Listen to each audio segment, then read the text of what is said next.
তো মিডিয়ার কথাতে আসি। তো মিডিয়াতে আপনি যদি মিডিয়াকে ইয়ে করতে বলেন, যদি আপনি বলেন মিডিয়াকে ভাই সামলানো, মিডিয়া সামলানোর জন্য আপনার অলিগার্ক সামলাইতে হবে, আপনার পুঁজিপতিদের সামলাইতে হবে, যারা মিডিয়াতে ইনভেস্ট করে তাদেরকে সামলাইতে হবে। আপনি তাদের বিরুদ্ধে কোনো ব্যবস্থা নেবেন না। আপনি যারা সরাসরি হাইকোর্ট থেকে জামিন নিয়ে বেরিয়ে যাবে এবং বিভিন্ন বড় বড় এখন রাজনৈতিক দলের নেতাদের সাথে হ্যান্ডশেক করবে, তাহলে আপনি কিভাবে পরিবর্তন করবেন? আপনারও তো মানে এই বাংলাদেশে থাকতে হবে, আপনাকেও তো এখানে এই এত শত্রু পরিবেষ্টিত, এত কম্প্রোমাইজিং এলিমেন্টের সামনে আপনি কোনো সাহসী ভূমিকা রাখা আপনার জন্য খুবই কঠিন। এবং আমি যতটুকু সাহস দেখাইতে যাব ততটুকুই বলা হবে যে উনি ব্যর্থ। ব্যর্থ এই জন্যই কারণ হচ্ছে যে এখানে যদি আর রাষ্ট্রের আরো অন্যান্য অঙ্গ যদি আমাকে সাপোর্ট না দেয়, যদি যাকে দালালি করার অভিযোগে যাকে গ্রেপ্তার করা হয়েছে সে যদি হাইকোর্ট থেকে ছাড়া পেয়ে আবার দালালি করার সুযোগ পায়, এটা তো আমার দায় না। যারা অলিগার্করা যারা টাকা দিয়েছে তাদেরকে আপনি গ্রেপ্তার করলেন না, তাদেরকে বিচারে আওতায় আনলেন না, তারা এখনো ফান্ডিং করে যাচ্ছে এবং তারা ভুলের পর ভুল এবং মিথ্যা অপপ্রচার করে যাচ্ছে, তাদেরকে আপনি ধরবেন না। এটা তথ্য মন্ত্রণালয়ের কাজ না, তথ্য মন্ত্রণালয়ের কাজ না। আমি শেখ মুজিব হইতে চাই না যে আমি পত্রিকা বন্ধ করে দিব, মিডিয়া বন্ধ করে দিব। বরং আমরা চেয়েছিলাম যে নতুন মিডিয়া দিব। নতুন মিডিয়া কি আমাদেরকে দিতে দেওয়া হয়েছে? আমি বললাম তো, শেষ 4 মাস আমাকে কাজ করতে দেওয়া হয়নি। কেন কাজ করতে দেওয়া হয়নি? কারণ আমরা চেয়েছিলাম নতুন মিডিয়া আসুক, পুরাতন মিডিয়ার বদলে নতুন মিডিয়া আসুক। 5-7টা নতুন মিডিয়া আসছে, আপনারা জানেন, যারা ছোট মানে কাজ করতেছে, ওরা কিছু ভালো কাজ অভ্যুত্থানের পক্ষে, জুলাইয়ের পক্ষে, এই তরুণদের পক্ষে কাজ করা শুরু করছে। এতেই পুরাতন বন্দোবস্তে যারা আছেন তাদের যথেষ্ট পরিমাণ ভীতি সঞ্চার হয়েছে, তারা যাতে কোনোভাবে আমরা কাজ না করতে পারি সেই ব্যবস্থা করেছে।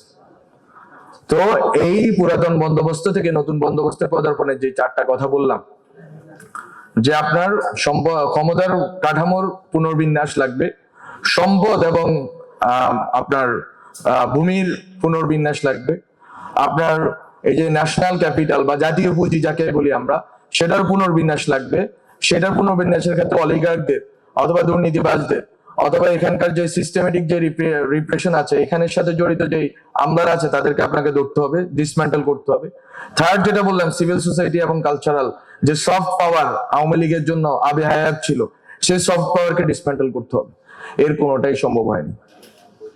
ফলে রাষ্ট্রের পুনর্গঠনের প্রশ্নটা অথবা নতুন বন্দোবস্তের প্রশ্নটা আজকে মানুষের কাছে হাসির খোরাক। আজকে অনেক সুন্দর সুন্দর আলোচনা হয়, বক্তৃতা হয়, জোশিলা বক্তৃতা হয়, এই করে ফেলবো, হ্যান কারেঙ্গা তেন কারেঙ্গা, কিন্তু আমরা করতে পারিনি। কেন করতে পারি নাই? কারণ পুরাতন বন্দোবস্তের লোকদেরকে বসিয়ে নতুন বন্দোবস্ত সম্ভব না, অথবা পুরাতন বন্দোবস্তের সাথে আঘাত করে, পুরাতন বন্দোবস্তের কাছে সমর্পণ করে কোনো নতুন বন্দোবস্ত সম্ভব না।